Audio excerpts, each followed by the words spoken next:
अस्सलामु अलैकुम वरहमतुल्लाहि वबरकातुहू। उम्मीद है आप सब खैरियत, तंदुरुस्ती और आफियत के साथ होंगे। आप देख रहे हैं मेरा और अपना YouTube channel JJC by sir Jawad. मैं हूं जवाद अख्तर। आज की lecture video first year maths, pre engineering और कंप्यूटर साइंस ग्रुप वालों के इम्पॉर्टेंट गेस टारगेट पेपर की वीडियो है। शुरू करते हैं। बिस्मिल्लाहिर्रहमानिर्रहीम। इससे पहले मैं आप लोगों को आधी बुक के इम्पॉर्टेंट डिलीवर कर चुका हूँ, उसको कैचअप कीजिएगा। अपने साथ एक रजिस्टर या बुक रख लें मार्किंग के लिए, और जो मैं बातें बताऊँ उसको सही से नोट कीजिएगा। इंशाल्लाह बहुत बेनिफिशियल रहेगा आज का सेशन। लास्ट ईयर हमारी बुक चेंज हुई थी मैथ्स की। ये सेकंड एनुअल बोर्ड एग्ज़ाम होगा जिसके अंदर इस बुक से क्वेश्चंस आएंगे। 6 चैप्टर मैं इससे पहले करा चुका हूँ आपको, तो इस वजह से इसके साथ लिखा हुआ है पार्ट 2। मैं चूँकि कॉम्प्रिहेंसिव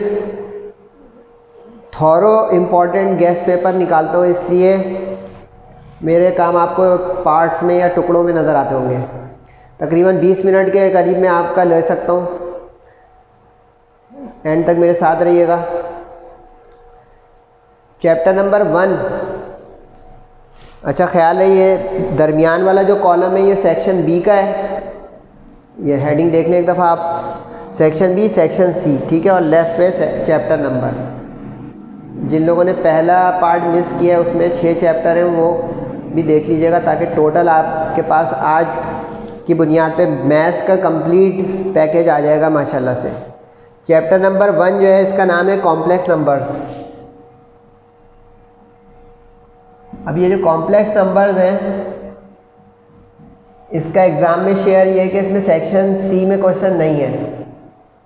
सेक्शन बी में इसका एक पार्ट आना ही आना है लाजमी, एक पार्ट। अब इसमें 3 एक्सरसाइज हैं इस चैप्टर में अगर आप बुक देखेंगे, लेकिन मेरा अपना मानना है कि इसमें सबसे पहली फुर्सत में आप 1.1 और 1.3 कीजिएगा, जिसके अंदर कॉम्प्लेक्स इक्वेशंस के क्वेश्चंस हैं। कॉम्प्लेक्स इक्वेशंस के नोट करते रहिएगा ताकि फ़ायदा हो। कॉम्प्लेक्स इक्वेशंस, इसके सॉल्यूशन के क्वेश्चंस हैं कि सॉल्व द कॉम्प्लेक्स इक्वेशन। इसको ज़रूर पहली फुर्सत में प्रैक्टिस करें। अच्छा, जहाँ पे ब्रैकेट में पार्ट नंबर है, इसका मतलब ये है कि आप उन पार्ट्स को ज़्यादा अहमियत दें। चाहे तो वो क्वेश्चन पूरा भी कर सकते हैं, लेकिन मैंने बड़ी प्रिसाइजली इसमें कोशिश की है कि स्टूडेंट के ऊपर बहुत ज़्यादा ओवरबर्डन भी ना हो और हद से ज़्यादा सॉफ्ट भी ना हो जाए कि वो समझे कि 80-90 मार्क्स देना मैथ्स में बहुत आसान काम है। Chapter number 3। चैप्टर नंबर 3, अच्छा 2 जो है पार्ट 1 के इम्पोर्टेंट्स के अंदर जा चुका है। वेक्टर्स। वेक्टर्स जो है इसमें से 2 क्वेश्चन ज़रूर कवर होने। एक क्वेश्चन पार्ट होगा आपका सेक्शन बी में ज़रूर, और एक इसका हो सकता है लाजमी सेक्शन सी में। 6 एक्सरसाइज पर मुश्तमिल ये चैप्टर है, 6 exercises, but the most important 4 exercise are there. 4 आपको इम्पॉर्टेंट तरीन एक्सरसाइज सामने फ्रेम पे नज़र आ रही हैं, लेकिन इसमें मेरा मानना यह है कि सबसे पहले जो इम्पॉर्टेंट तरीन एक्सरसाइज है वो 3.5 और 3.6 है, ठीक है। अब इसमें 2 एक्सरसाइज ऐसी हैं जिसके लॉन्ग क्वेश्चंस भी हैं सेक्शन सी के, 3.1 में और 3.6 में। तो सेक्शन सी में तो डू और डाई है, दोनों ही के दोनों आपको करने होंगे। इसमें 3.1 जो है इसके अंदर ये रेशो वाले क्वेश्चंस हैं, रेशो डिवीजन वाले, ये घोल के पी लीजिएगा माशाल्लाह से। और 3.6 में एक ट्रेपेजियम वाला सवाल है, वॉल्यूम ऑफ ट्रेपेजियम, ये घोल के पी लीजिएगा, क्वेश्चन नंबर 4। तो सेक्शन सी का मंजर तो हो गया, लेकिन अब सेक्शन बी पे आ जाए। सेक्शन बी में ये 2 एक्सरसाइज सबसे पहले करें। 3.5 जो है इसका नाम वेक्टर प्रोडक्ट है। जिसको हम क्रॉस प्रोडक्ट भी कहते हैं। इसके क्वेश्चंस हैं जो लिस्ट में नज़र आ रहे हैं वो पक्के कर लीजिएगा। और 3.6 जो ये स्केलर ट्रिपल प्रोडक्ट की एक्सरसाइज है, इसी के अंदर जो कुछ मिक्स क्वेश्चंस भी हैं, जैसे वो ट्रेपेजियम वाला हो गया, वॉल्यूम ऑफ पैनोपाइप्ड हो गया, लेकिन ये सब इसी स्केलर ट्रिपल प्रोडक्ट की एप्लीकेशन है। ये टाइटल है इस एक्सरसाइज का। सही है। इसके बाद मेरा मशवरा होगा कि आप इससे होते हुए 3.1 तक जाएं, यानी ये दोनों एक्सरसाइज, फिर 3.4 जो है वो स्केलर प्रोडक्ट है। फिजिक्स में भी हम पढ़ते हैं ये सब चीज़, यानी जिसको हम डॉट प्रोडक्ट कहते हैं। तो ये इम्पॉर्टेंट और आसान चैप्टर है इस सेंस में कि वेक्टर्स फिज़िक्स में भी पढ़ा जाता है और आमतौर पे इतनी उसमें डेप्थ और मुश्किलात नहीं होती क्वेश्चंस में। तो एक शॉर्ट क्वेश्चन और एक लॉन्ग क्वेश्चन ये कवर कर सकता है आपका एनुअल बोर्ड एग्ज़ाम में। सही जनाब। इसके बाद चैप्टर नंबर 4 जो सीक्वेंस सीरीज़ का है वो लास्ट पार्ट इम्पॉर्टेंस के जा चुका है, उसमें वहाँ से कलेक्ट कर लीजिएगा चैप्टर नंबर 4 जिसका नाम था सीक्वेंस एंड सीरीज़। उसके आगे आपको नज़र आ रहा है चैप्टर नंबर 5।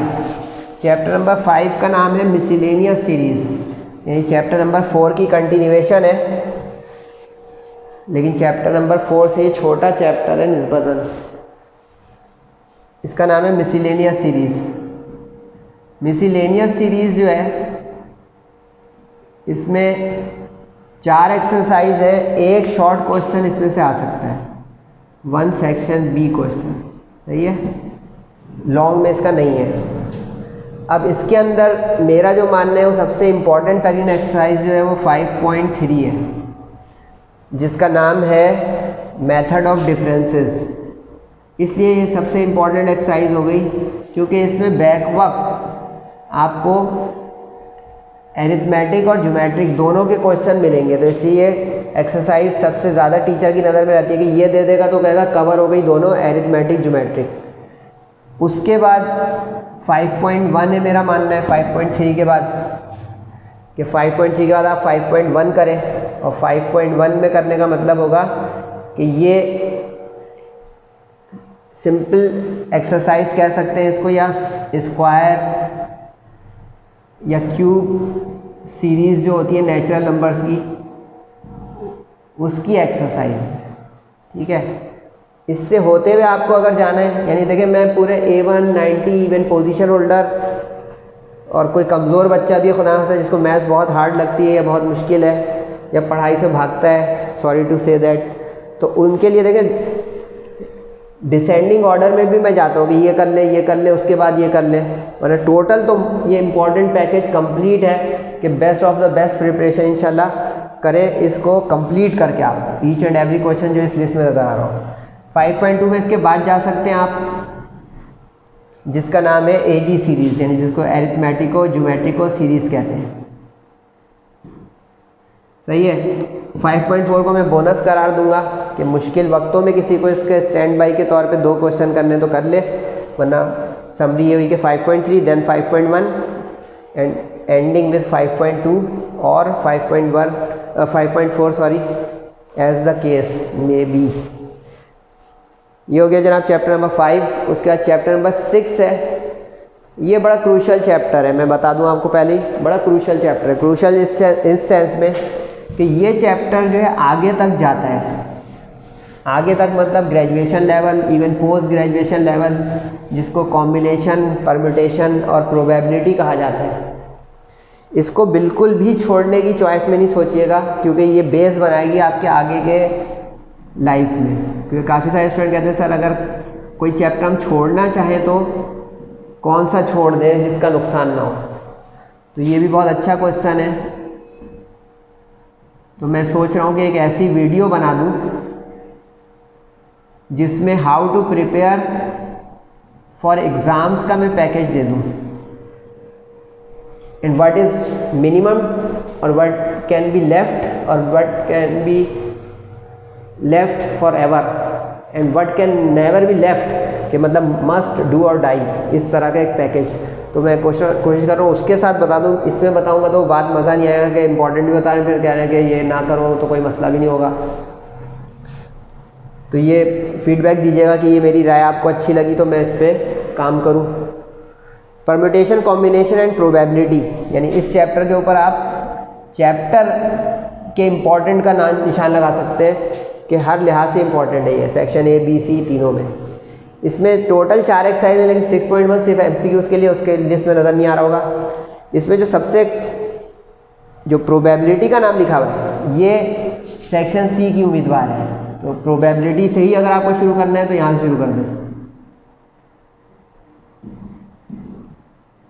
यानी एक पार्ट सेक्शन सी का कवर हो जाएगा माशाल्लाह से। अब इसमें जो है एक सेक्शन बी का पार्ट और एक सेक्शन सी का यानी लॉन्ग क्वेश्चन का पार्ट आने ही आने हैं। तो इस तरह ये एक हेल्दी चैप्टर है। क्वेश्चन इसके छोटे छोटे होते हैं लेकिन दिमागी चैप्टर है ये। तो 6.4 तो डू और डाई हो गई, क्वेश्चन की लिस्ट लिखी हुई है। अच्छा, जहाँ पे इस तरह 2 लिखा होगा इसका ध्यान रखिएगा कि कंटिन्यूटी में करने, ये ना हो कि कोई 8 और 12 कर ले, 9, 10, 11 छोड़ दे, पता चला कि सर ने नहीं बताया था, मैंने बताया था। 2 जहाँ पे लिखा है उसका ख्याल रखिएगा। जिसमें इस तरह पार्ट है तो यू कैन ट्रस्ट मी कि इंशाल्लाह अल्लाह ताला की रज़ा शामिल हाल रही तो ये 2 पार्ट इम्पॉर्टेंट है, बाकी आप करना चाहें आपकी मर्ज़ी। इसके बाद ये 6.2 और 6.3 जो है, इसमें 6.2 का नाम परम्यूटेशन है और 6.3 का कॉम्बिनेशन है। यानी परम्यूटेशन जो है 6.2 हो गई और कॉम्बिनेशन जो है ये 6.3 हो गई। सही है, लेकिन अब मेरा मानना ये है कि आप परम्यूटेशन को पहले करें और कॉम्बिनेशन को उसके बाद। समरी ये बनी कि प्रोबेबिलिटी तो डू और डाई है, सेक्शन सी का मामला है, वो ज़रूर करें, उसके बाद होते हुए परम्यूटेशन से कॉम्बिनेशन की तरफ जाएं। और इस चैप्टर को हैवी हैंड से डील कीजिएगा कि ज़रूर इसको करें और छोड़ने की बिल्कुल ना सोचें। चाहे कोई टीचर बोल भी रहा हो कि बेटा इसको नहीं करो, कोई मसला नहीं होगा, ये मस्ट चैप्टर है। सही है, तो ये 6 चैप्टर हो गया, सेक्शन बी और सी दोनों का उम्मीदवार। इसके बाद 2 चैप्टर, उसके बाद फुर्सत हो जाएगी आपकी मेरे मैथ्स के, क्योंकि मैथ्स के ये आज जो मैं बताने जा रहा हूँ इसकी बुनियाद पे इंशाल्लाह आपका पूरा 12 चैप्टर्स, 12 के 12 चैप्टर यानी पूरी होल बुक के इम्पॉर्टेंट आपके पास मैथ्स के पहुँच गए। सही है, केमिस्ट्री के 2 चैप्टरों के अलावा पूरा पहुँच चुके हैं आपके पास, इंशाल्लाह वो 2 चैप्टर भी जल्द आ जाएंगे। फिज़िक्स में तकरीबन 9 to 10 चैप्टर्स का पहुँच चुका है, 3 या 4 चैप्टर है, इंशाल्लाह वो भी जल्द पहुँच जाएगा। चैप्टर 8 का नाम है functions and graphs. Functions and graphs. आप लोग सोच रहे होंगे चैप्टर नंबर 7 कहाँ गया। 7 जो है वो बाइनोमियल थ्योरम और मैथमेटिकल इंडक्शन पार्ट 1 इम्पॉर्टेंट के गैस में जा चुका है, वहाँ से देख लीजिएगा। फंक्शन एंड ग्राफ की अहमियत इसकी ये है कि सेक्शन बी में एक क्वेश्चन पार्ट और एक सेक्शन सी में एक क्वेश्चन पार्ट, ये इसका आने का है। अब इसमें जो सेक्शन सी का क्वेश्चन है ना वो 8.2 में है।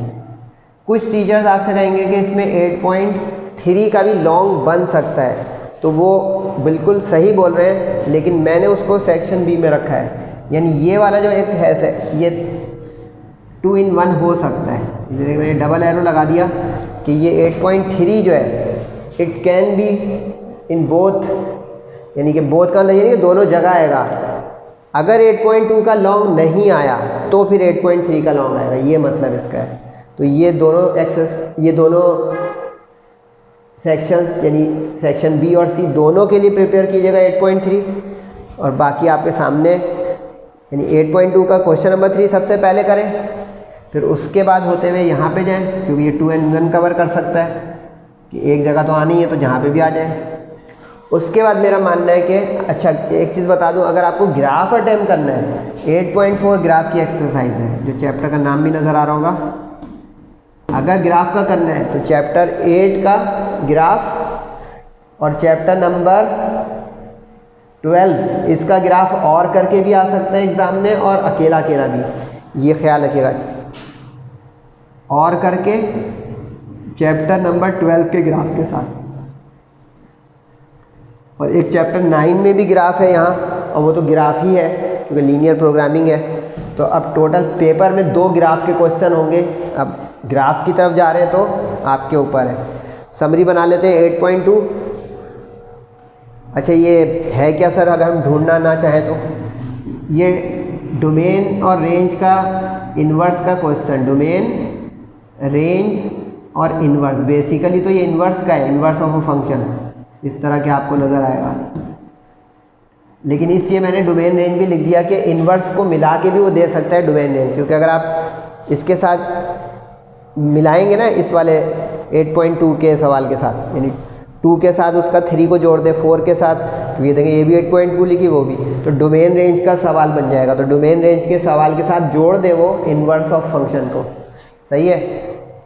तो मुख्तसर ये हुआ कि 8.2 का इन्वर्स का क्वेश्चन डोमेन रेंज के साथ मिला के, 8.3 का ये इक्वेशंस का सवाल होता है इस तरह का, कर्व की इक्वेशन दी हुई होगी फंक्शन के साथ,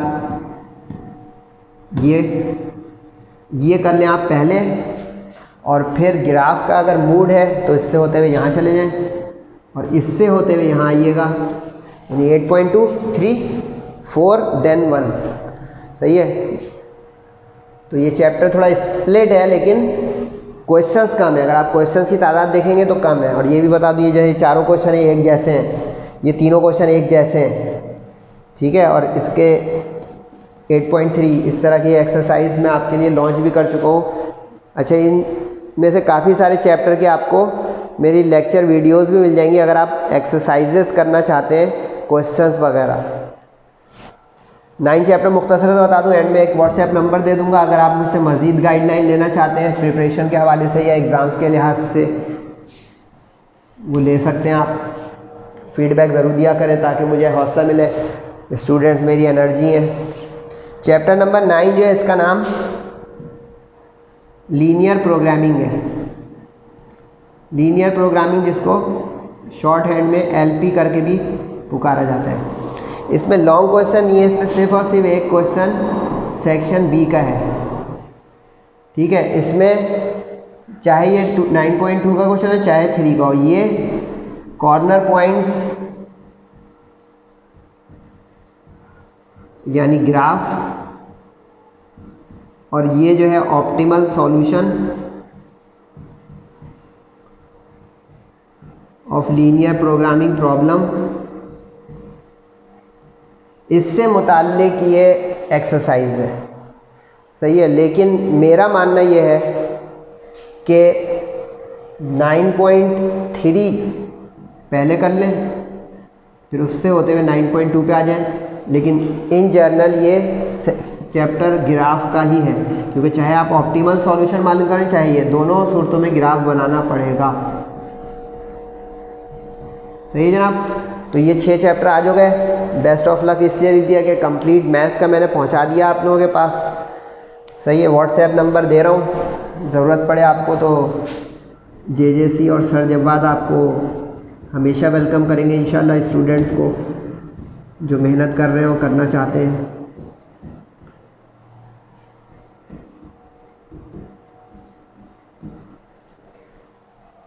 सही, ऑफिशियल नंबर है, इस पर आप अपना कोई टेक्स्ट मैसेज या वॉइस नोट भी जो है ड्रॉप कर सकते हैं। फॉलो ज़रूर कीजिएगा इन इम्पोर्टेंट्स को, और अपना और सबका ख्याल बहुत रखिएगा। इंशाल्लाह आगे मुलाकात होती रहेगी, सेहत और ज़िंदगी के साथ है। तब तक अपना और सबका बहुत ख्याल रखिएगा। अस्सलामु अलैकुम वरहमतुल्लाहि वबरकातुहू।